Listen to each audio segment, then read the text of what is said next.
People हो गया, आम, जामुन हो गया, है ना। तो इस तरीके के वृक्ष जब आप देखोगे तो वो वृक्षों की श्रेणी में आएंगे, यानी कि वो बड़े आकार के होते हैं। कुछ वृक्ष ऐसे होते हैं वो बहुत बड़े आकार के होते हैं, तो मतलब कोई दिक्कत नहीं है। तो वो सारी चीजें हैं। वृक्षों में मुख्यतः तने वाले भाग को ट्रंक हम बोलते हैं, ये आपको ध्यान रखना है, ठीक है भाई। इनको अगर आप काट दोगे तो ये फिर से उग आते हैं, क्योंकि वो क्रिया लगातार चलती रहती है। उसके बाद दूसरा था हमारा झाड़ियां। झाड़ियां साथियों ऐसी होती हैं जिनमें एक मुख्य केंद्रीय तना नहीं होता, कई शाखाएं उनमें जुड़ी होती हैं, ठीक है भाई। लेकिन तना हम ये भी नहीं कह सकते कि अत्यधिक मजबूत है, ये भी नहीं कह सकते कि अत्यधिक वो कमजोर है। तो मध्यम आकार का होता है और उसमें कई शाखाएं होती हैं। भूमि से जब वो पौधा निकलना स्टार्ट होता है तो उसकी ब्रांचेस अलग अलग भागों में जा रही होती है, यानी कि कई शाखाएं होंगी, ठीक है भाई। अब हम कह सकते हैं वृक्षों से अधिक शाखाएं इसमें देखने के लिए मिलती हैं, है ना।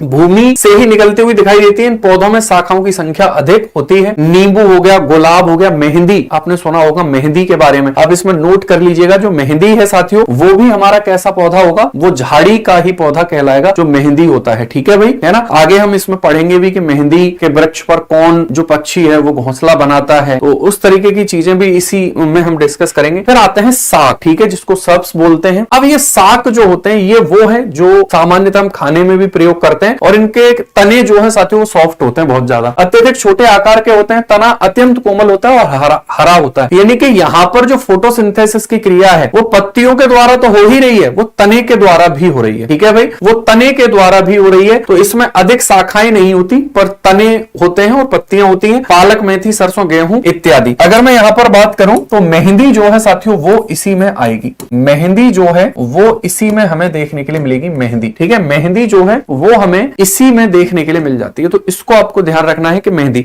तो वृक्ष के बारे में अंतर पता चला, झाड़ियों के बारे में अंतर पता चला, घास के बारे में अंतर पता चला और शाक के बारे में अंतर पता चला। अगला है वो है घास। इस प्रकार की वनस्पति है जिसका जितना भाग भूमि के अंदर, मतलब घास को आप जब एक्सप्लेन करोगे तो ये देखोगे कि वो ऐसा पौधा होता है जो जमीन के अंदर बहुत ज्यादा विकसित होता है, उससे ऊपर भी निकला होता है, यानी कि इनकी जड़ें बहुत मजबूत होती हैं घास की, ठीक है भाई, क्लियर। तो ये भूमि के अंदर भी विस्तृत होता है, जड़ें इसकी अधिक मजबूत होती हैं।